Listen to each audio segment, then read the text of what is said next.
अस्सलाम वालेकुम क्लास। आज हम लोग एनाटॉमी और फिजियोलॉजी का बहुत ही इंपॉर्टेंट सिस्टम डिस्कस करेंगे, कार्डियोवैस्कुलर सिस्टम, जो हम लोग रोज़ एंड विल्सन की बुक से पढ़ेंगे, जो कि रिकमेंडेड बुक है बीएसएन के लिए। सबसे पहले हार्ट होता क्या है। हार्ट एक रफली कोन शेप्ड होलो मस्कुलर ऑर्गन होता है जो कि 10 सेंटीमीटर लॉन्ग होता है और वुमेन में इसका वेट होता है 225 gram and is heavier in man. और इसकी पोजीशन मतलब कि हार्ट होता कहाँ पर है, हमारा दिल कहाँ पर होता है। हमारा दिल थोरैसिक कैविटी में होता है, मीडियास्टिनम में, जो कि स्पेस है बिटवीन द लंग्स के दरमियान में जो स्पेस है मीडियास्टिनम, वहाँ पर थोरैसिक कैविटी में हमारा दिल होता है। ये इसकी लोकेशन होगी। और हमारे दिल के इर्द गिर्द लेटरली, इंफीरियरली, सुपीरियरली और पोस्टीरियरली कौन से ऑर्गन पड़े होते हैं, ये इंपॉर्टेंट क्वेश्चन है। वो हम देखते हैं कौन कौन से ऑर्गन होते हैं। इंफीरियरली हमारे हार्ट के बिल्कुल नीचे क्या होता है, डायफ्राम होता है। और जो कि डायफ्राम क्या होता है, एक डम शेप स्ट्रक्चर होता है जो कि क्या होता है, रूफ होता है हमारी एब्डोमिनल कैविटी का, और फ्लोर होता है हमारी थोरैसिक कैविटी का।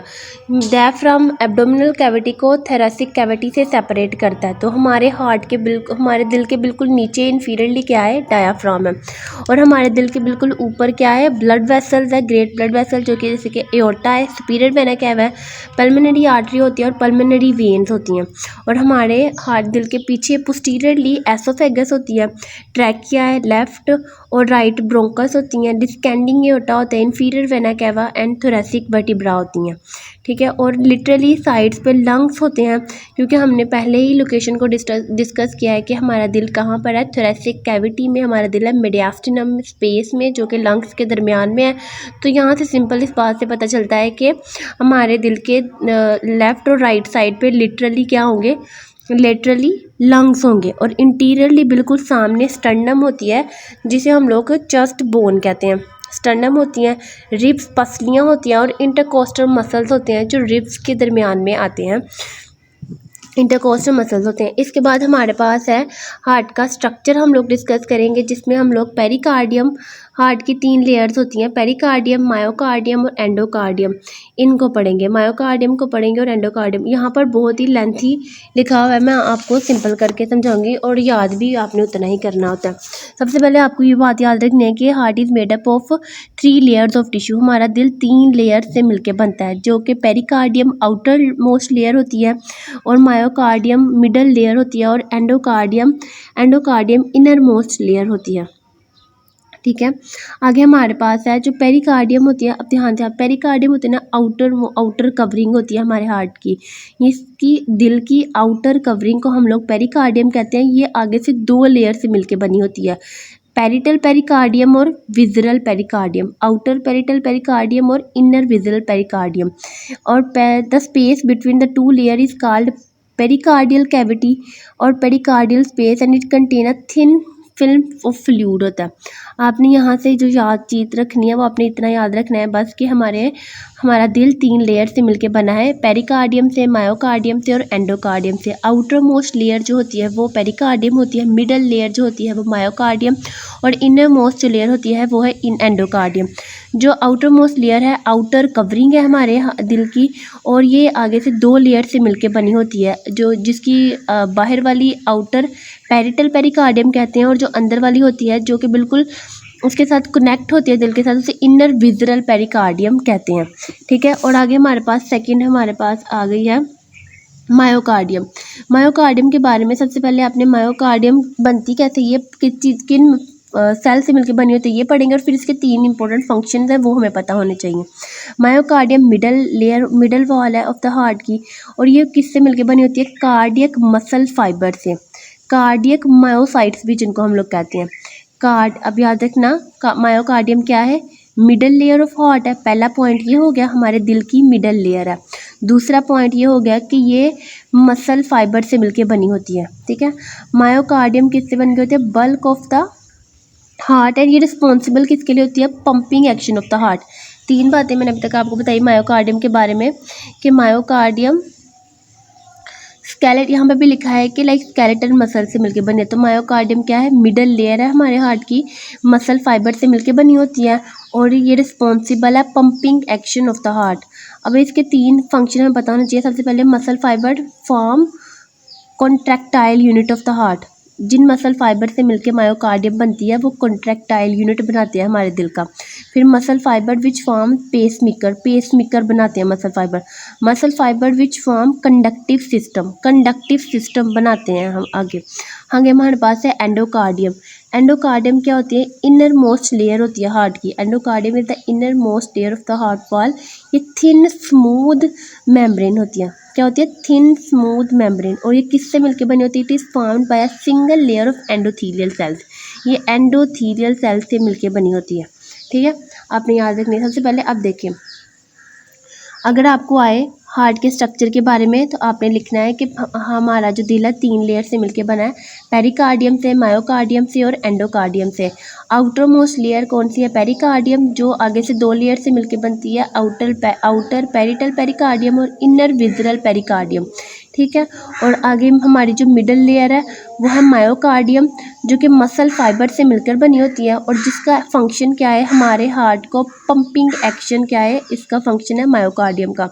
और ये जिन मसल फाइबर से मिलकर बनी है उनके 3 फंक्शन है। मसल फाइबर जो कॉन्ट्रैक्टाइल यूनिट बनाते हैं हार्ट का, मसल फाइबर पेसमेकर बनाते हैं और मसल फाइबर ही कंडक्टिव सिस्टम बनाते हैं। और आगे हमारे पास थी एंडोकार्डियम। एंडोकार्डियम जो थी वो इनर मोस्ट लेयर थी, स्मूथ है, थिन है और single layer of endothelial cell से मिलके बनी होती है। ठीक है, आगे हमारे पास है flow of blood through heart. Flow of blood through heart, अब इसे आपने ध्यान से समझना है, ये बहुत ही इम्पोर्टेंट क्वेश्चन है। यहाँ पर लिखा हुआ है, चले ऐसे, 2 largest veins of the body, superior and inferior vena cava, empty their content into the right atrium. मतलब कि मैं आपको हम पहले पढ़ते हैं फिर हम इसे समझते हैं। 2 largest vein of the body, the superior and inferior vena cava, empty their content into the right atrium. This blood passes through the, via का मतलब होता है through the right atrioventricular valve into the right ventricles and from there is pumped। अब मैं यहाँ पर जितना भी इतना लंबा लिखा है ना, मैं आपको ये सिंपल करके ना समझाती हूँ कि ये क्या लिखा है। सबसे पहले ये लिखा है कि डीऑक्सीजनेटेड ब्लड जो होता है ना हमारी बॉडी से सुपीरियर और इंफीरियर वेना कैवा क्या करती हैं? कलेक्ट करती हैं। जैसे कि पहली लाइन में लिखा है कि 2 लार्जेस्ट वेन है बॉडी की, सुपीरियर और इंफीरियर वेना कैवा, जो एम्प्टी कर रहे हैं अपने कंटेंट को। वो एम्प्टी कंटेंट से मुराद यही है डीऑक्सीजनेटेड ब्लड। कहाँ पर? राइट आर्टरियम में। मतलब कि हमारी पूरी बॉडी में डीऑक्सीजनेटेड ब्लड जिसमें ऑक्सीजन नहीं होती, वो ब्लड सुपीरियर और इंफीरियर वेना कैवा क्या करती हैं? कैरी करती हैं और उसे कहाँ पर पुश करती हैं? राइट आर्टरियम में। हार्ट के हमारे चैम्बर पता होना चाहिए, राइट आर्टरियम होता है, फिर राइट वेंट्रिकल होता है, लेफ्ट आर्टरियम होता है और लेफ्ट वेंट्रिकल होता है। ये इसका क्या है? हार्ट का बेसिक स्ट्रक्चर चैम्बर है। हमें ये पता होना चाहिए, तभी हमें पता चलेगा कि ब्लड कहाँ से पास होकर कहाँ जा रहा है। सबसे पहले डीऑक्सीजनेटेड ब्लड बॉडी से किसने लिया? सुपीरियर और इंफीरियर वेना कैवा ने लिया। सुपीरियर और इंफीरियर वेना कैवा ने वो डीऑक्सीजनेटेड ब्लड कहाँ पर पुश किया? राइट आर्टरियम में। हार्ट की दिल की राइट साइड पर राइट इंफीरियर वेना कैवा ने लिया। सुपीरियर इंफीरियर वेना कैवा ने वो डीऑक्सीजनेटेड ब्लड कहाँ पर पुश किया? राइट आर्टरियम में। हार्ट की दिल की राइट साइड पर राइट आर्टरियम में ब्लड एंटर हो गया। अब वो राइट आर्टरियम और राइट वेंट्रिकल, दिल की राइट साइड पे राइट आर्टरियम है, राइट वेंट्रिकल है और उनके दरमियान में ट्राइकस्पिड वॉल्व है। अब राइट आर्टरियम में blood superior inferior vena cava ने क्या किया? डीऑक्सीजनेटेड ब्लड कैरी किया बॉडी से। अब वो डीऑक्सीजनेटेड ब्लड उन्होंने राइट आर्टरियम में पुश किया। राइट आर्टरियम से और राइट वेंट्रिकल के दरमियान में हमें पता है ट्राइकस्पिड वाल्व है। अब उस ट्राइकस्पिड वाल्व से पास होकर वो राइट आर्टरियम से ब्लड कहाँ जाएगा? राइट वेंट्रिकल में चला जाएगा। अब राइट वेंट्रिकल से पल्मोनरी आर्टरी में जाएगा और पल्मोनरी आर्टरी कहाँ पर लेके जाएंगे ब्लड को? लंग्स में। अब लंग्स में वो ब्लड क्या हो जाएगा? ऑक्सीजनेटेड हो जाएगा। अब वो ब्लड ऑक्सीजनेटेड हो गया लंग्स में जाके, एक बार फिर समझ ले, सुपीरियर और इंफीरियर वेना कैवा ने ब्लड लिया, कहाँ पर ब्लड गया? सुपीरियर इंफीरियर वेना कैवा से राइट आर्टरियम में। राइट आर्टरियम और राइट वेंट्रिकल के दरमियान में ट्राइकस्पिड वाल्व है, तो राइट आर्टरियम से ब्लड ट्राइकस्पिड वाल्व से पास होकर कहाँ गया? राइट वेंट्रिकल में। राइट वेंट्रिकल से वो लंग्स में गया और लंग्स में जाकर ब्लड डीऑक्सीजनेटेड था ना पहले, तो अब ऑक्सीजनेटेड हो गया। Blood get oxygenated in lungs. ठीक है, अब वो लंग्स से पल्मोनरी वेन्स के जरिए लेफ्ट आर्टरियम में दिल दिल के लेफ़्ट साइड पे एंटर होगा, लेफ़्ट आर्टरियम में। अब लेफ़्ट आर्टरियम और लेफ़्ट वेंट्रिकल के दरमियान में बाइकस्पिड, जिसे हम लोग मिट्रल वाल्व कहते हैं, वो प्रेजेंट होती है। अब लेफ़्ट आर्टरियम से ब्लड जाएगा बाइकस्पिड वाल्व, जिसे मिट्रल वाल्व भी कहते हैं, उसके ज़रिए, उसके रास्ते लेफ़्ट वेंट्रिकल में। अब लेफ़्ट वेंट्रिकल ब्लड को कहाँ पुश करेंगे? एओर्टा में। एओर्टा में ब्लड आएगा by aortic valve. Left ventricle और एओर्टा के दरमियान में एओर्टिक वाल्व होती है। एओर्टिक वाल्व के ज़रिए लेफ़्ट वेंट्रिकल से ब्लड एओर्टा में आ जाएगा और एओर्टा ब्लड को क्या करेगा? ऑक्सीजनेटेड ब्लड को पूरी बॉडी में पुश कर देगा। ठीक है, इसे ही हम लोग कहते हैं flow of blood through heart, कि दिल के ज़रिए खून का बहाव कैसे हुआ है। एक बार फिर आपको समझा देती हूँ आहिस्ता से, ताकि आपको सही से समझ आए। ये बहुत ही इंपॉर्टेंट है। हमारी सुपीरियर और इन्फीरियर वेना कैवा ने डीऑक्सीजनेटेड ब्लड, जिसमें ऑक्सीजन नहीं है, उसको राइट आर्टरियम में पुश किया। राइट आर्टरियम में ब्लड जब गया तो राइट आर्टरियम और राइट वेंट्रिकल के दरमियान में ट्राइकस्पिड वाल्व होती है। उस ट्राइकस्पिड वाल्व के ज़रिए ब्लड राइट आर्टरियम से राइट वेंट्रिकल में एंटर हुआ। राइट वेंट्रिकल से पल्मोनरी आर्टरी के ज़रिए गया लंग्स में। लंग्स में जाकर वो ब्लड ऑक्सीजनेटेड हो गया। अब पल्मोनरी वेन के ज़रिए लंग्स से निकल के लेफ़्ट वेंट्रिकल में चला गया। लेफ़्ट वेंट्रिकल और लेफ़्ट आर्टरियम में चला गया। लेफ़्ट आर्टरियम और लेफ़्ट वेंट्रिकल के दरमियान में मिट्रल वाल्व है। अब लेफ़्ट आर्टरियम से ब्लड मिट्रल वाल्व के ज़रिए उससे होता हुआ लेफ़्ट वेंट्रिकल में गया। लेफ़्ट वेंट्रिकल और एओर्टा के दरमियान में एओर्टिक वाल्व है। अब लेफ़्ट वेंट्रिकल से एओर्टा में ब्लड चला गया, किसके ज़रिए? एओर्टिक वाल्व के ज़रिए। अब एओर्टा ने क्या किया? ऑक्सीजनेटेड ब्लड को पूरी बॉडी में पंप कर दिया। इसे ही हम लोग flow of blood through heart कहते हैं। ये पूरा यहाँ पर यही लिखा हुआ है, बेशक आप पढ़ के देख सकते हैं। आगे हमारे पास है blood supply to the heart, मतलब कि दिल को खुद कहाँ से ब्लड मिल रहा है। अब दिल भी एक ऑर्गन है। अब मैंने आपको जो ऊपर समझाया ना, अब इस डायग्राम से आप देख सकते हैं कि राइट साइड पे राइट आर्टरियम है हमारे और राइट वेंट्रिकल है, लेफ्ट साइड पे लेफ्ट आर्टरियम और लेफ्ट वेंट्रिकल है। ठीक है, superior inferior vena cava blood को कहाँ लेकर आए? इस राइट आर्टरियम में। अब राइट आर्टरियम से ब्लड यहाँ पे देखिए, ये देखें सुपीरियर और इन्फीरियर वेना कैवा, ये सुपीरियर वेना कैवा है और ये सुपीरियर वेना कैवा और इन्फीरियर वेना कैवा, ये नीचे इन्फीरियर वेना कैवा। ये दोनों ब्लड को, ये जो ब्लू कलर की आपको नज़र आ रही होगी, ये ब्लड को कहाँ लेके आए? इस राइट आर्टरियम में। राइट आर्टरियम और ये जो राइट वेंट्रिकल है, इन दोनों के दरमियान में क्या है? ये ट्राइकस्पिड वाल्व है। ट्राइकस्पिड वाल्व से ब्लड होता हुआ वह कहाँ गया? पल्मोनरी आर्टरी में। ठीक है, पल्मोनरी आर्टरी में से लंग्स में एंटर हुआ। लंग्स में एंटर होके वहाँ ऑक्सीजनेटेड हो गया। पहले डीऑक्सीजनेट था, अब ऑक्सीजनेटेड हो गया। ठीक है, अब पल्मोनरी वेन में गया। पल्मोनरी वेन से वो लेफ्ट साइड पर आया, पल्मोनरी वेन में गया। ये देखिए यहाँ पर पल्मोनरी वेन्स बताई गई हैं। पल्मोनरी वेन से अब वो निकला, पल्मोनरी वेन के ज़रिए वो लंग्स से निकला और लेफ़्ट आर्टरियम में आया। यहाँ पे आपको नज़र आ रही होगी लेफ़्ट आर्टरियम। अब लेफ़्ट आर्टरियम और ये लेफ़्ट वेंट्रिकल के दरमियान में क्या है? मिट्रल वाल्व है। तो लेफ़्ट आर्टरियम से ब्लड मिट्रल वाल्व के ज़रिए लेफ़्ट वेंट्रिकल में एंटर होगा। ठीक है, अब लेफ़्ट वेंट्रिकल और अब यहाँ पे आपको दिख रही होगी ये एओर्टिक वाल्व, ये है एओर्टिक वाल्व। अब इस एओर्टिक वाल्व के ज़रिए लेफ़्ट वेंट्रिकल से ब्लड निकलेगा और एओर्टा में जाएगा। ठीक है, आर्क ऑफ एओर्टा अब आपको यहाँ पर दिख रही होगी, एओर्टा में जाएगा। ये है एओर्टा, इस एओर्टा में ब्लड जाएगा। अब इस एओर्टा ने क्या करना है कि ब्लड को पूरी बॉडी में पंप कर देना है, क्योंकि ब्लड अब ऑक्सीजनेटेड हो गया है। ये अब हमने डायग्राम के ज़रिए भी समझ लिया। हमने क्या पढ़ा?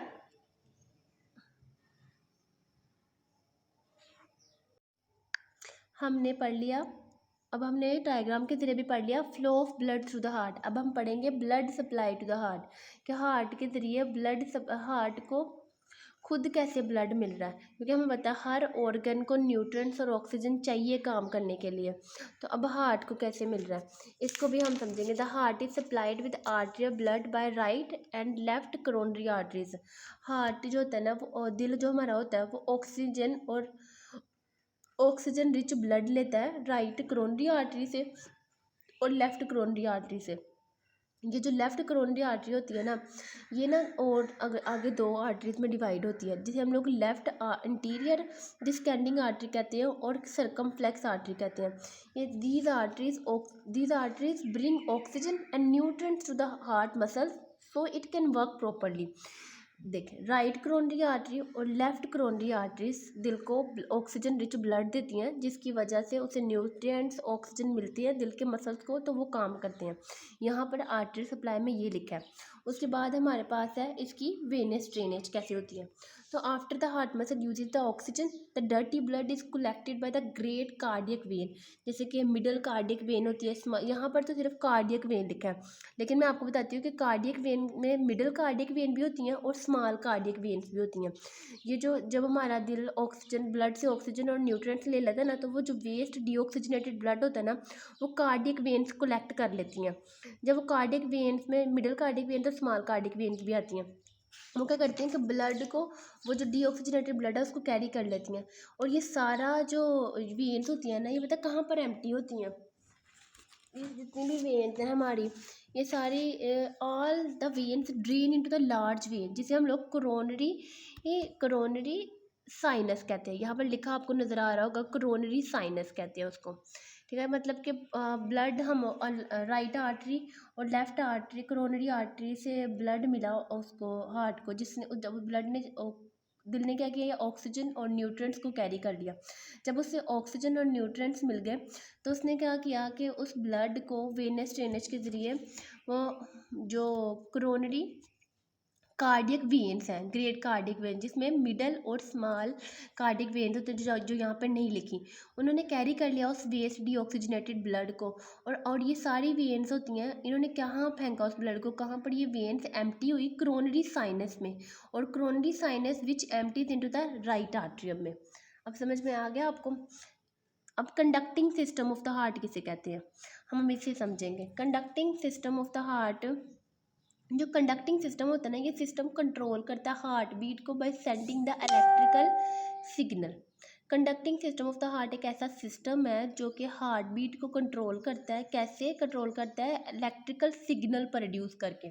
ठीक है, इलेक्ट्रिकल सिग्नल, यहाँ पे लिखा था heart process the property of autorhythmicity, which means it generates its own electrical impulse and beat independently of the nervous system and hormonal control। मतलब कि हमारी बॉडी के हॉर्मोन्स और हमारी बॉडी के नर्वस सिस्टम हमारे दिल की कंट्रैक्शन को और हार्ट बीट को कंट्रोल नहीं करते। हमारे दिल खुद कंडक्टिव सिस्टम होता है जो कि खुद हार्ट बीट को कंट्रोल करता है। कैसे? इलेक्ट्रिकल सिग्नल प्रोड्यूस करके खुद ही, और इसी को हम लोग conducting system of the heart कहते हैं। आगे उन्होंने ऐसे node AV node bundle of His right left bundle branches और परकिंजी फाइबर्स के बारे में बताया, जो क्या है, कंपोनेंट ऑफ कंडक्टिंग सिस्टम्स है। ठीक है, अब ये जो conducting system of the heart है ना, इसका ना पेपर में अक्सर क्वेश्चन आता होता है कि, और ये जो इसका क्वेश्चन आता है ना, वो इस तरह आता होता है कि मैं आपको बताती हूँ।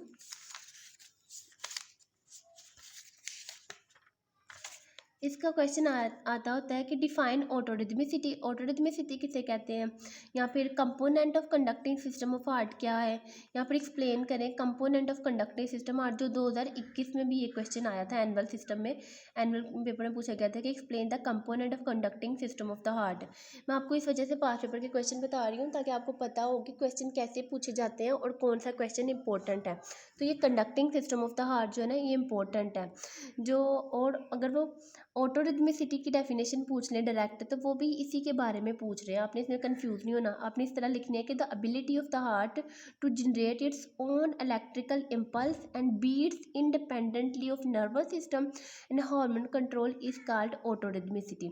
मतलब कि हमारे दिल की खुद की इतनी खासियत है कि वो इलेक्ट्रिकल इम्पल्स को जनरेट कर रहा है और इंडिपेंडेंटली बीट कर रहा है, वो डिपेंड नहीं करता बिल्कुल भी नर्वस सिस्टम पे और हार्मोनल सिस्टम पे।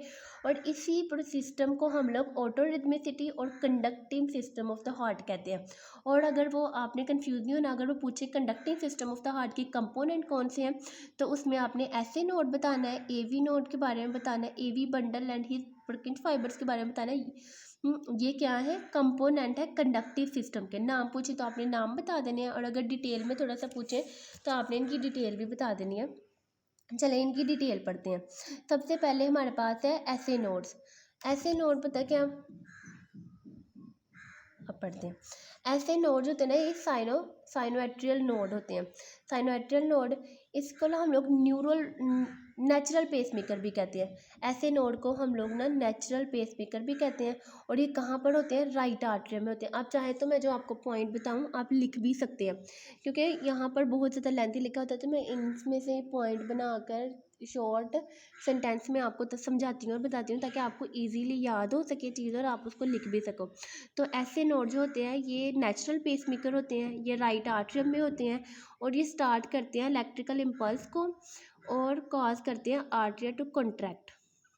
मतलब कि हमने ऊपर इलेक्ट्रिकल इम्पल्स के बारे में पढ़ा था ना, कि हमारा कंडक्टिव हमारा जो दिल होता है खुद ही इलेक्ट्रिकल इम्पल्स को जनरेट करता है और इंडिपेंडेंटली हार्ट बीट कॉन्ट्रैक्ट करता है। तो वो कहाँ से निकलते इलेक्ट्रिकल इम्पल्स? वो जनरेट ही होते हैं ऐसे नोड से। इसी वजह से ऐसे नोड को हम लोग, आपने ऐसे नोड के से रिलेटेड ना सिर्फ 3 पॉइंट याद रखने हैं। पहला ये कि नेचुरल पेसमेकर है, दूसरा ये कि ये राइट आर्टरियम में लोकेटेड होते हैं, तीसरा ये कि ये स्टार्ट करते हैं इलेक्ट्रिकल इम्पल्स को काजेज आर्टरिया टू कॉन्ट्रैक्ट। ठीक है, आगे हमारे पास है एवी आर्टरियो वेंट्रिकुलर नोड, जिसे हम लोग एवी नोड कहते हैं। इससे रिलेटेड आपने 2 पॉइंट बस याद रखने हैं। पहला ये कि ये आर्टरिया और वेंट्रिकल के दरमियान में होता है, AV node located between atria and ventricles, और ये डिले करता है सिग्नल को slightly to let ventricles fill, ताकि वेंट्रिकल्स क्या हो जाए? फिल हो जाए ब्लड से।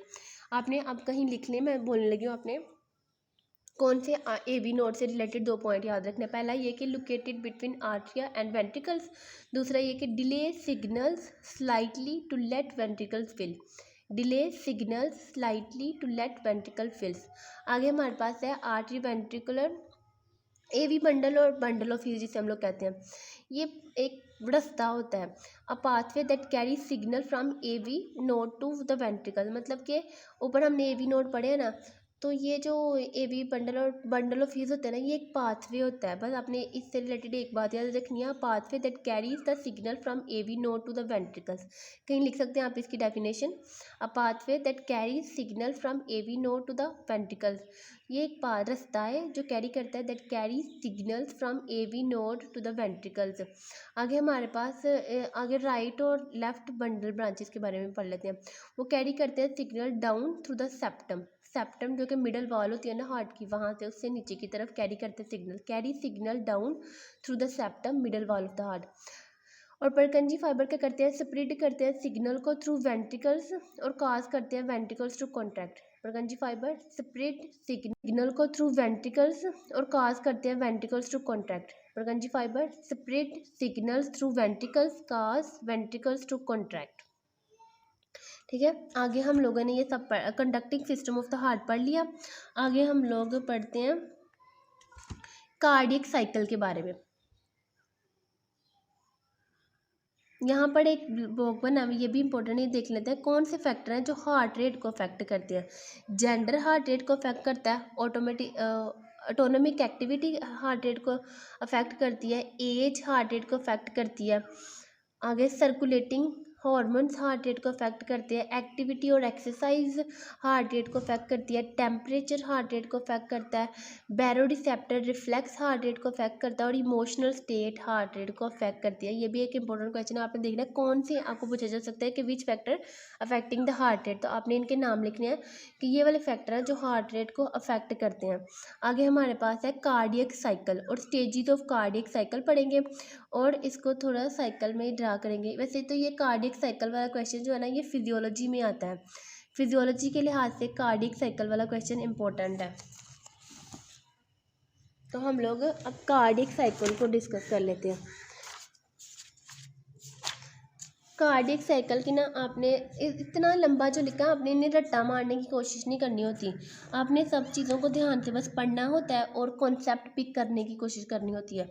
कार्डियक साइकिल एट रेस्ट पे a healthy adult heart is likely to beat at a rate 60 to 80 beats per minute। उन्होंने कहा कि अगर रेस्ट पे एक हेल्थी अडल्ट है और रेस्ट पे है, तो रेस्ट के टाइम उसके कितना हार्ट बीट होती है? 60 to 80 बीट्स होती है पर मिनट। एक मिनट में 60 से 80 दफ़ा उसका दिल क्या करता है? धड़कता है, beat per minute during each heart beat. और कार्डियक साइकिल, हार्ट बीट का मतलब कार्डियक साइकिल होता है। द हार्ट कॉन्ट्रैक्ट, जिसे हम लोग सिस्टोल कहते हैं, सिस्टोलिक में हार्ट कॉन्ट्रैक्ट करता है, और रिलैक्स जिसे हम लोग डायसिस्टोल कहते हैं। उन्होंने कहा कि एक हेल्थी एडल्ट है रेस्ट पे, उसके 1 मिनट में 60 से 80 दफ़ा दिल क्या करता है, धड़कता है, बीट करता है। और ड्यूरिंग ईच हार्ट बीट या फिर कार्डियक साइकिल हार्ट कॉन्ट्रैक्ट करता है और रिलैक्स करता है। जितनी बार हार्ट ने बीट करना है, दिल ने धड़कना है, उसने एक बार रिलैक्स कॉन्ट्रैक्ट करना है और फिर रिलैक्स करना है, और इसको हम लोग हार्ट बीट कहते हैं या फिर कार्डियक साइकिल कहते हैं। अब कार्डियक साइकिल की आपने स्टेजेस करनी है, यहाँ से बस 3 ये जो पॉइंट बने हैं आपने ये बस 3 ये पॉइंट याद करने हैं, और फिर नीचे ये जो ब्लॉक बना हुआ है बॉक्स, ये आपने अच्छे से याद करना है, और ये डायग्राम आपको ड्रा करनी चाहिए। बाकी आपने ये कुछ भी नहीं करना याद। सबसे पहले ये आप फिर से एक बार बता देती हूँ, सबसे पहले ये 3 स्टेजेस करनी है, फिर ये बॉक्स करना है, और ये डायग्राम ड्रा करना आपको आनी चाहिए, और जो इसमें लिखा है वो भी आपको पता होना चाहिए। तो हम पढ़ेंगे भी यही। सबसे पहले ये जो पहली स्टेज होती है ना, वो आर्टरियल सिस्टोल होती है। आर्टरियल सिस्टोल में क्या होता है कि आर्टरिया कॉन्ट्रैक्ट होती हैं, और वो both atria contract and force the blood from atria into the ventricles, और आर्टरिया से ब्लड वेंट्रिकल में चला जाता है। आर्टरिया कॉन्ट्रैक्ट होती है। पहला स्टेज जो है ना वो आर्टरियल सिस्टोल है, दूसरी स्टेज क्या है, वेंट्रिकल सिस्टोल, और तीसरी स्टेज है कंप्लीट कार्डियक डायसिस्टोल। जो पहली स्टेज होती है ना वो सिर्फ और सिर्फ 0.1 सेकेंड की होती है। अब 0.1 सेकेंड में क्या होता है कि हमारी आर्टरीज होती है ना हार्ट की, वो कॉन्ट्रैक्ट होती हैं। जब आर्टरीज कॉन्ट्रैक्ट होती हैं तो ब्लड क्या होता है, वो पुश हो जाता है, पंप होता है, वेंट्रिकल्स के अंदर चला जाता है। ठीक है, अगर थोड़ा सा डिटेल में देखें तो जब 0.1 सेकेंड की पहली स्टेज है आर्टरियल सिस्टोल, इसमें क्या होता है कि आर्टरियल्स कॉन्ट्रैक्ट होती हैं, और आर्टरियल्स में जो एवी वाल्व है वो ओपन हो जाती है। एवी वाल्व ओपन होती है तो मतलब रास्ता खुल जाता है, और वेंट्रिकल्स आगे रिलैक्स होती हैं। जब वेंट्रिकल रिलैक्स होती हैं तो वो ब्लड जो आर्टरिया कॉन्ट्रैक्ट होने की वजह से एवी वाल्व के ओपन होने से उनसे गुजरता है और वेंट्रिकल में एंटर हो जाता है। और एओर्टिक और पल्मोनरी वाल्व क्या होती हैं, क्लोज हो जाती हैं, और ब्लड एओर्टा में नहीं जाता, वेंट्रिकल्स में चला जाता है। अब हमारे पास दूसरी स्टेज है वेंट्रिकल सिस्टोल, जो कि 0.3 सेकेंड की होती है, सिर्फ 0.3 सेकेंड की। इसमें क्या होता है कि दोनों वेंट्रिकल्स कॉन्ट्रैक्ट होती हैं और ब्लड को फोर्स करती हैं, और ब्लड कहाँ जाता है, लंग्स के अंदर चला जाता है। वो कहाँ, किसके ज़रिए, पल्मोनरी ट्रंक के ज़रिए लंग्स में चला जाता है। अब देखें, आर्टरिया रिलैक्स्ड हुई। दूसरी जो हमारी स्टेज है वो है वेंट्रिकुलर सिस्टोल। इसमें आर्टरिया क्या हो जाती है, रिलैक्स हो जाती है, एवी वाल्व क्लोज हो जाती हैं, और वेंट्रिकल्स कॉन्ट्रैक्ट होती हैं। एओर्टिक और पल्मोनरी वाल्व क्या होती हैं, ओपन हो जाती हैं। आपने यहाँ से अच्छे से याद रखना है कि कौन सी स्टेज में क्या हो रहा है, ठीक है, और कौन सी स्टेज कितने टाइम की है। पहली स्टेज 0.1 सेकेंड की है, जिसे हम लोग आर्टरियल सिस्टोल कहते हैं। दूसरी स्टेज 0.3 सेकेंड की है, जिसे हम लोग वेंट्रिकल सिस्टोल कहते हैं। और तीसरी स्टेज कंप्लीट कार्डियक डायसिस्टोल कितने टाइम की है, 0.4 सेकेंड की। और टोटल कार्डियक साइकिल का कितना टाइम होता है, 0.8 सेकेंड। ये इंपॉर्टेंट एमसीक्यूज हैं, ये आपने अच्छे से याद रखने हैं। पहली स्टेज में क्या हुआ, ये पॉइंट्स आपने अच्छे से याद रखने हैं, और सिंपली मैं आपको बताती हूँ कि पहली स्टेज में क्या हुआ। पहली स्टेज में ये होता है कि आर्टरीज कॉन्ट्रैक्ट होती हैं और एवी वाल्व जो होती है वो ओपन हो जाती है, जिसके जब आर्टरिया कॉन्ट्रैक्ट हुई तो ब्लड क्या होता है, फोर्सफुली वेंट्रिकल्स में एंटर हो जाता है, वेंट्रिकल रिलैक्स थी। ठीक है, अब दूसरी में क्या हुआ कि दूसरी इसमें दूसरे स्टेज जो है, जो कि 0.3 सेकेंड की है, जिसे हम लोग वेंट्रिकल सिस्टोल जिसका नाम है, और 0.3 सेकेंड की। अब इसमें वेंट्रिकल्स कॉन्ट्रैक्ट होती हैं, और जो ब्लड होता है ना वो पल्मोनरी लंग्स में एंटर हो जाता है। ठीक है, अब तीसरी स्टेज में क्या हुआ, आर्टरी और वेंट्रिकल दोनों रिलैक्स। पहली स्टेज में आर्टरिया कॉन्ट्रैक्ट थी और दूसरी स्टेज में आर्टरिया रिलैक्स थी। ठीक है, और पहली स्टेज में वेंट्रिकल क्या थी, रिलैक्स थी, और दूसरी स्टेज में वेंट्रिकल क्या थी, कॉन्ट्रैक्ट थी। ये दोनों अपोजिट चल रहे थे ना एक दूसरे के। अब तीसरी स्टेज में जो कि 0.4 सेकेंड की है, जिसे हम लोग जिसका नाम क्या है, कंप्लीट कार्डियक डायसिस्टोल। इसमें आर्टरिया और वेंट्रिकल दोनों रिलैक्स हो गई, और एवी वाल्व ओपन हो गई, और एओर्टिक पल्मोनरी वाल्व क्लोज हो गई। ठीक है, हमने ये क्या था, कार्डियक साइकिल था। अब यहाँ से भी हम लोग समझ सकते हैं, पहला क्या है, स्टेज है आर्टियल सिस्टोल। इसमें क्या था कि दोनों आर्टरीज क्या हुई, कॉन्ट्रैक्ट हुई, और ब्लड एंटर हो गया वेंट्रिकल्स में, क्योंकि वेंट्रिकल्स क्या थी, रिलैक्स थी, और एवी वाल्व खुली हुई थी, रास्ता खुला था। अब दूसरी स्टेज, और ये कितने टाइम की है, 0.1 सेकेंड की। दूसरी स्टेज 0.3 सेकेंड की है, इसमें वेंट्रिकल्स क्या थी, वेंट्रिकल्स दूसरी स्टेज में वेंट्रिकल्स कॉन्ट्रैक्ट हुई, और ब्लड कहाँ हो गया, लंग्स में एंटर हुआ। अब हमारे पास तीसरी स्टेज है 0.4 सेकेंड की, जिसे हम लोग कंप्लीट कार्डियक डायसाइकिल कहते हैं। ठीक है, इससे आगे हम लोग पढ़ेंगे हार्ट साउंड्स के बारे में। इसके आगे हमारे पास आता है हार्ट साउंड्स। और यहाँ से आपने याद रखना है कि हार्ट साउंड्स होते हैं ना, देयर, अब पहला पैसेज याद नहीं करना, दूसरे पैसेज से याद करना है कि there are 4 heart sounds, 4 heart sounds है हमारे पास। और देर आर 4 हार्ट साउंड्स है हमारे पास, और each corresponding to particular events in the cardiac cycle, मतलब कि कुछ हो रहा है तो कोई साउंड प्रोड्यूस हो रहा है। अब हमने याद रखना है कि कौन सा साउंड कब प्रोड्यूस हो रहा है। 4 हार्ट साउंड है हमारे पास। First two mostly easily distinguished and sound through the stethoscope like lub dub. पहले 2 साउंड कौन से हैं? लब डब। हम पता चल गया हार्ट साउंड 4 होते हैं, पहले 2 कौन से हैं? लब और डब। लब साउंड इज़ फेयरली लाउड। लब साउंड पहली कैरेक्टरिस्टिक पता चल गई कि लब साउंड क्या होता है? लाउड होता है। ये क्या क्या कब प्रोड्यूस होता है? Due to closure of artery ventricular valve. जब आर्टरी वेंट्रिकुलर वाल्व क्लोज होती है तब पहला लाउड साउंड प्रोड्यूस होता है, जिसे हम लोग लब कहते हैं। हमने अब तक पढ़ा कि हार्ट साउंड 4 होते हैं, पहले 2 कौन से होते हैं? लब और डब। और पहला साउंड जो होता है लब वो लाउड होता है, और ये कब प्रोड्यूस होता है? जब आर्टरी वेंट्रिकुलर वाल्व क्लोज होती है। ठीक है, आगे दिस कोरस। अब हमारे पास है पल्मोनरी और एओर्टिक वाल्व क्लोज होती हैं। पहला साउंड लब कब प्रोड्यूस? लाउड है। देखो, पहला साउंड लब जो है वो लाउड होता है, दूसरा जो साउंड है डब वो सॉफ्ट होता है। पहला लब साउंड कब सुनाई देता है? जब आर्टरी वेंट्रिकुलर वाल्व क्लोज होती है। दूसरा डब साउंड कब सुनाई देता है? जब वेंट्रिकल डायसिस्टोल के दौरान, जब पल्मोनरी और एओर्टिक वाल्व क्लोज होती है। सिंपल समझ में आ गया। हमने यहाँ से हार्ट साउंड में पढ़ा है कि हमारे पास 4 हार्ट साउंड होते हैं, लब डब और लब। पहला साउंड होता है लब, जो होता है वो लाउड होता है, ये तब सुनाई देता है जब आर्टरी वेंट्रिकल वाल्व क्लोज होती है। दूसरा साउंड डब होता है वो सॉफ्ट होता है, वो तब सुनाई देता है पल्मोनरी और एओर्टिक वाल्व जब क्लोज होती है तब। ठीक है, आगे उसके बाद हमारे पास है electrical changes in the heart. यहाँ पर इतना ज़्यादा लंबा लिखा है electrical changes in the heart, लेकिन इसमें ना सिर्फ 3 से 4 पॉइंट है जो आपको पता होने चाहिए, हमने बस वही डिस्कस करेंगे। सबसे पहले तो हमें इलेक्ट्रिकल चेंजेस का पता होना चाहिए कि कौन कौन से, जैसे पी क्यू आर एस एक कॉम्प्लेक्स है, तीनों कटे, फिर टी, ये तीनों आपको पता होने चाहिए। ठीक है, जैसे कि डायग्राम में पता चल रहा है। फिर अब हम लोगों ने इलेक्ट्रिकल चेंजेस में देखना है कि ये पी कब बन रही है, क्यू आर एस कॉम्प्लेक्स कब बन रहा है और टी कब बन रहा है। यही बस हमें इस चीज़ इधर पता होना चाहिए। सबसे पहले हमें पता होना चाहिए कौन से हैं, P Q R S complex और टी। अब हम देखेंगे ये तीनों कब बन रहे हैं। अब यहाँ पर आपको नज़र आ जाएगा, यहाँ पे देखें, ये लाइन करनी है, जहाँ लिखा हुआ है फिगर 5.20, उससे नीचे वाली लाइन करनी है। P wave arise when the impulse from the SA node sweeps over the आर्टरिया।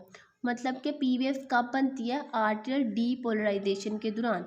जब आर्टरियल डीपोलराइजेशन, अब आर्टरियल डीपोलराइजेशन का मतलब होता है आर्टरियल्स का कॉन्ट्रैक्ट करना। मतलब आर्टरीज जब कॉन्ट्रैक्ट करेंगी, जिसे कि हम आर्टरियल डीपोलराइजेशन कह रहे हैं, तब पी वेव बनेगी। ये एक लाइन यहाँ पे सबसे पहले करनी है हमने, कि पी वेव तब बनती हैं, अराइव तब होती हैं जब आर्टरीज कॉन्ट्रैक्ट होती हैं। आर्टरीज डीपोलराइजेशन के दौरान पी वेव बनती है, जो कि आपको नीचे नज़र आ रही होगी। अब दूसरा क्यू आर कॉम्प्लेक्स कब बनता है? क्यू आर कॉम्प्लेक्स होता है ना, ये रिप्रेजेंट, अब इससे नीचे बिल्कुल लिखा हुआ है, क्यू आर कॉम्प्लेक्स होता है ना, ये रिप्रेजेंट करता है very rapid spread of the impulse from the AV node through the AV bundle and Purkinje fibers. ठीक है, अब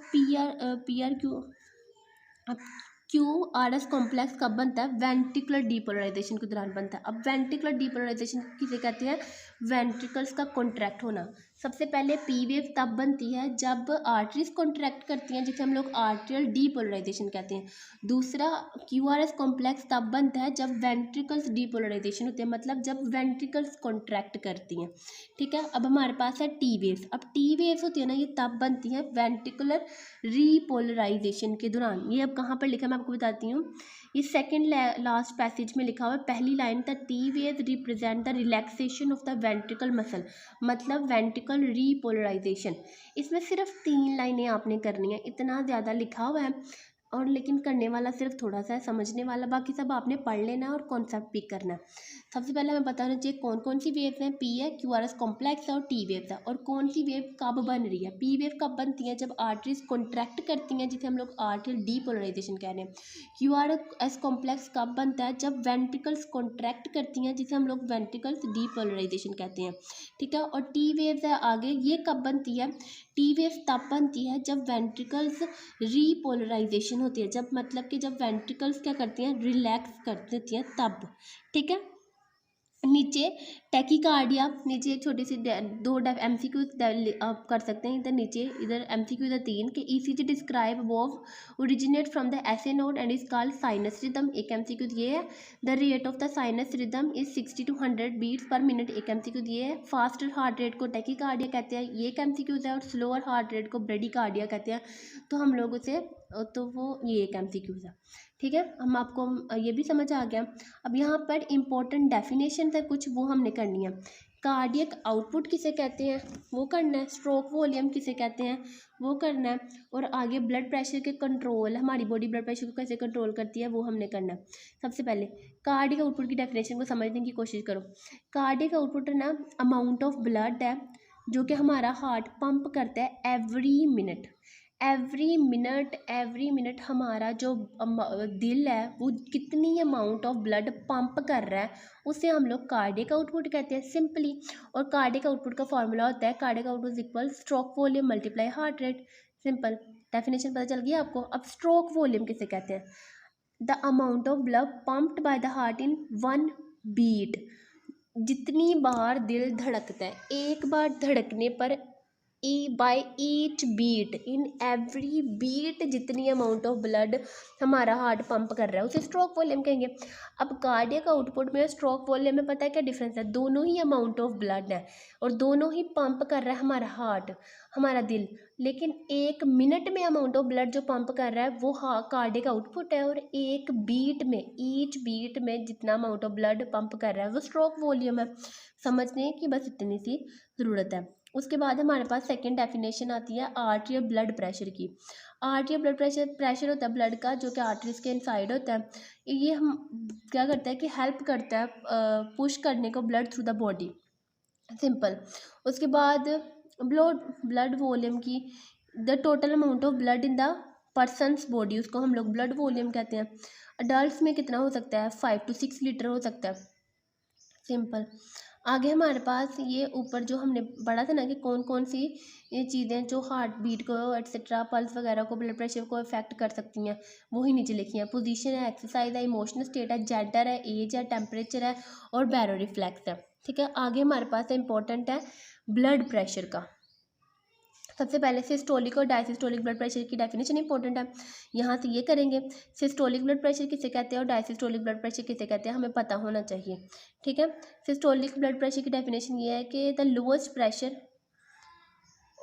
highest pressure in arteries when the heart contract. जब हमारा हार्ट कॉन्ट्रैक्ट करता है ना, तो जो हाईएस्ट प्रेशर होता है ना हमारी आर्टरीज में, उसे हम लोग सिस्टोलिक ब्लड प्रेशर कहते हैं। चलो मैं एक बार बोलती हूँ, इसकी सिंपल डेफिनेशन आप लिख लें।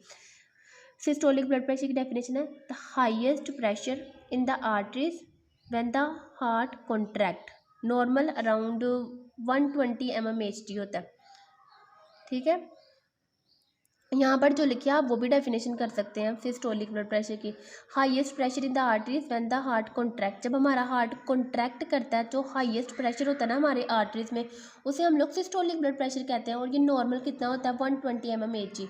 और डायसिस्टोलिक प्रेशर होता है ना, ये लोएस्ट प्रेशर होता है हमारी आर्टरीज में, जब हमारा हार्ट क्या होता है, रेस्ट में होता है, बिटवीन द बीट्स, 2 बीट्स के दरमियान में। देखें, जब हमारा दिल धड़कता है ना, तो तब हमारा दिल कॉन्ट्रैक्ट करता है, तो उसमें जो हाईएस्ट प्रेशर होता है ना वो सिस्टोलिक प्रेशर होता है।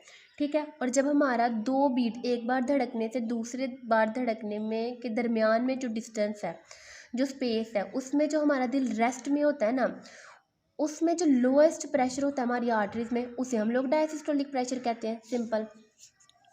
यहाँ पर नॉर्मल रेंज लिखी हुई है ब्लड प्रेशर की। उसके बाद हमारे पास है कि हमारा, अब आपको यहाँ पे क्वेश्चन आ सकता है कि हमारी बॉडी में ब्लड प्रेशर मेंटेन कैसे रहता है, मतलब कि आपको कंट्रोल ऑफ ब्लड प्रेशर यहाँ पर लिखा होगा,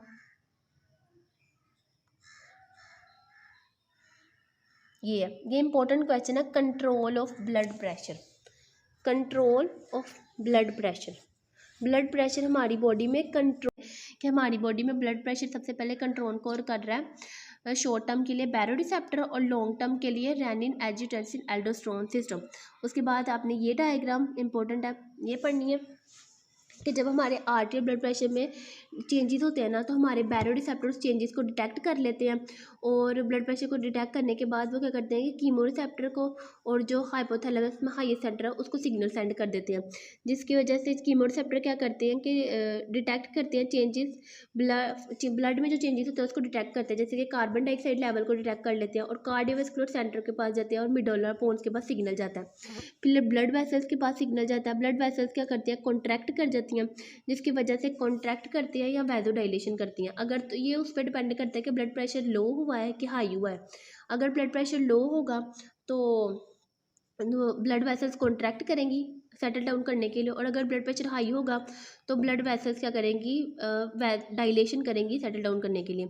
अब सिग्नल हमारे इस तरह क्या हो जाएगा, सेटल डाउन हो जाएगा ब्लड प्रेशर। आपको इस डायग्राम समझ नहीं आएगा ना, तो हम लोग आगे पढ़ लेते हैं, इस डायग्राम से सही समझ लेते हैं चीज़ को, इधर से आपको सब समझ में आ जाएगा। देखें, जब ब्लड यहाँ पर देखें बताया, दोनों साइड बताया कि जब ब्लड प्रेशर कम होगा तब हमारी बॉडी उसे कैसे कंपनसेट करती है, कंट्रोल करती है। जब ब्लड प्रेशर राइज होता है तब हमारी बॉडी क्या करती है और कैसे ब्लड प्रेशर को कंट्रोल करती है। सबसे पहले ब्लड प्रेशर जब कम होता है, जब ब्लड प्रेशर कम होता है तो ब्लड वेसल्स के पास सिग्नल जाता है, सिंपैथेटिक एक्टिविटी स्टार्ट हो जाती है। सिंपैथेटिक एक्टिविटी में क्या होती है कि वेसल्स कंस्ट्रिक्ट कर जाती हैं, वेसल्स कंस्ट्रिक्ट करती हैं तो प्रेशर क्या हो जाता है, राइज हो जाता है। दूसरा क्या होता है, सिंपैथेटिक, हार्ट रेट बढ़ जाता है। ब्लड हमें पता है कि हमारी बॉडी में दो तरह के ऑटोनॉमिक नर्वस सिस्टम, एक सिंपैथेटिक और पैरासिम्पैथेटिक। सिंपैथेटिक में हमारा क्या होता है, हार्ट रेट बढ़ जाता है, उसकी कॉन्ट्रैक्शन बढ़ जाती है,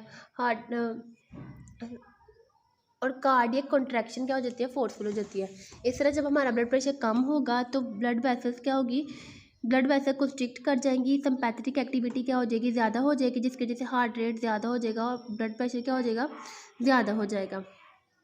दूसरा, हमारे पास जब हमारा ब्लड प्रेशर पहले ही ज़्यादा है तब पैरासिम्पैथेटिक एक्टिविटी ज़्यादा होगी। याद रखना, जब ब्लड प्रेशर कम होता है सिंपैथेटिक एक्टिविटी ज़्यादा होगी, जब ब्लड प्रेशर ज़्यादा होता है तब पैरासिम्पैथेटिक एक्टिविटी ज़्यादा होगी।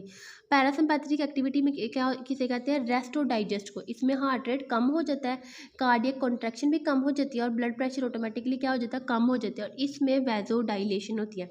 मैंने आपको ऊपर ही बताया था कि जब ब्लड प्रेशर कम होगा तो उसको कंपनसेट करने के लिए वैजो कंस्ट्रिक्शन होगी, और जब ब्लड प्रेशर ज़्यादा होगा उसको कंपनसेट करने के लिए वैजो डायलेशन होगी। ठीक है, तो यहाँ पर ब्लड प्रेशर ज़्यादा हुआ है तो इस वजह से वैजो डायलेशन हुई है। देख लें, यहीं पर हमारा इम्पोर्टेंट चैप्टर ख़त्म हो गया। इसके आगे एक डायग्राम आती है इस चैप्टर में जिसमें से MCQs पूछे जा सकते हैं, आपने वो भी एक बार देख लेनी है। मैं आपको बताती हूँ कहाँ पर है, जिसमें, हाँ ये वाली, जिसमें summary of main blood vessels लिखे हैं कि कौन सी ब्लड वेसल किसको सप्लाई करती है। और ये डायग्राम आप वाइवा के लिहाज से भी इम्पोर्टेंट है, वाइवा में भी इसमें से MCQ क्वेश्चन पूछ लेते हैं, तो आपने इसे भी एक बार पढ़ लेना है।